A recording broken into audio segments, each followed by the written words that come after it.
ગાંધીનગર સ્થિત cyber centre of એક્સલન્સે શેરબજારમાં ઇન્વેસ્ટમેન્ટના નામે 2.32 કરોડ રૂપિયાથી વધુની છેતરપિંડી કરનાર ગેંગ સામે મોટી સફળ કાર્યવાહી હાથ ધરી છે. વોટ્સએપ ગ્રુપ દ્વારા લોકોને જોડીને ટૂંકા સમયમાં મોટો નફો આપવાની લાલચ આપી ઠગાઈ કરનાર 2 આરોપીઓને અમદાવાદમાંથી ઝડપી પાડ્યા છે. આ સમગ્ર કાર્યવાહી સીઆઈડી ક્રાઇમના માર્ગદર્શન હેઠળ કરવામાં આવી છે. આરોપીઓએ પોતાને પ્રેમજી ઇન્વેસ્ટ નામની ખોટી રીતે SEBI રજિસ્ટર્ડ કંપનીનું ઇન્વેસ્ટમેન્ટ કન્સલ્ટન્ટ જાહેર કરીને વિશ્વાસ જીત્યો. તેમણે ખોટી લિંક્સ બનાવી KYC ટ્રેડિંગ પ્રોસેસ બતાવી શેર IPO બ્લોક ટ્રેડિંગમાં મોટો નફો મળશે તેવી લાલચ આપી નાણાં મેળવી લીધા હતા. તેમની ખાતાઓમાં કરોડોની શંકાસ્પદ લેવડ દેવડ અને NCCRP પોર્ટલ પર અનેક ફરિયાદો નોંધાઈ છે. સાયબર ક્રાઇમ વિભાગે નાગરિકોને અપીલ કરી છે કે સોશિયલ મીડિયા પર ટૂંકા સમયમાં મોટો નફો આપવાના દાવાઓથી સાવચેત રહો અને કોઈપણ ઇન્વેસ્ટમેન્ટ કરતા પહેલા કંપનીની સાચી તપાસ કરો.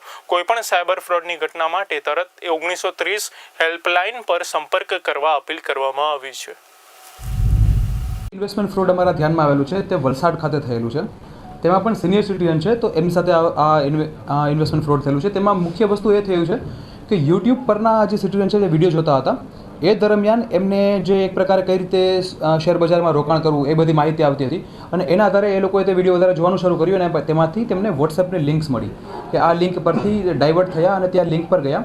તેમાંથી કોઈ એક માણસનો કોન્ટેક્ટ થયો અને તેમણે કીધું કે આ પ્રકારે ઇન્વેસ્ટમેન્ટ કરો તો તમને વધારે પૈસા મળશે અને એ રીતે આ જ રીતે જે વોટ્સઅપનું જે એમઓ છે કે એક ગ્રુપમાં એડ કરવામાં આવે છે તેમાં ઘણા બધા ફ્રોડસ્ટર્સ હોય છે તે આપલે કરતા હોય છે, કમ્યુનિકેશન કરતા હોય છે અને આ રીતે આમને ભોળવીને અલ્ટિમેટલી 2 કરોડ અને 52 લાખનું ઇન્વેસ્ટમેન્ટ કરવામાં આવ્યું.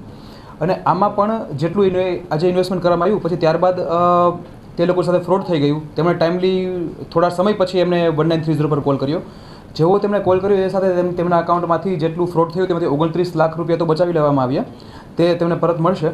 પરંતુ બાકીની મની ટ્રેલ જોવામાં આવતા અમને એક વધારે પડતું સ્ટેગરિંગ એક અકાઉન્ટ મળ્યું, એમાંથી 60 લાખ રૂપિયા ગયેલા હતા. તો આ અકાઉન્ટ છે એક જોઈન્ટ કંપનીના નામ પર હતું અને તેમાં 3 લોકોના નામે આ કંપની હતી. એ છે સંદીપ તાઈડે, એક છે વિક્રાંત મિશ્રા અને ત્રીજા છે શ્રીકાંત શિંદે. હવે આમનું જે વસ્તુ ડિટેલમાં ખબર પડી કે તેઓ મહારાષ્ટ્રના રહેવાસી છે અને થાણેના રહેવાસી છે. તો તેમાંથી જઈને અમારી ટીમ દ્વારા જે હ્યુમન સોર્સ અને ટેકનિકલ સોર્સના આધારે આગળ તપાસ કરતા જે સંદીપ તાઈડે છે તેઓ થાણેથી મળી આવેલા અને તેમની ધરપકડ કરવામાં આવી. તેમના અકાઉન્ટમાં 60 લાખ રૂપિયા ગયેલા હતા તો તેમની પણ ધરપકડ કરવામાં આવેલી છે. અને વધુ તપાસ કરતાં જોવામાં આવ્યું કે આમના અકાઉન્ટ પર આ એક અરજી નહીં પરંતુ બીજી પણ 20 જેટલી અરજી થયેલી છે.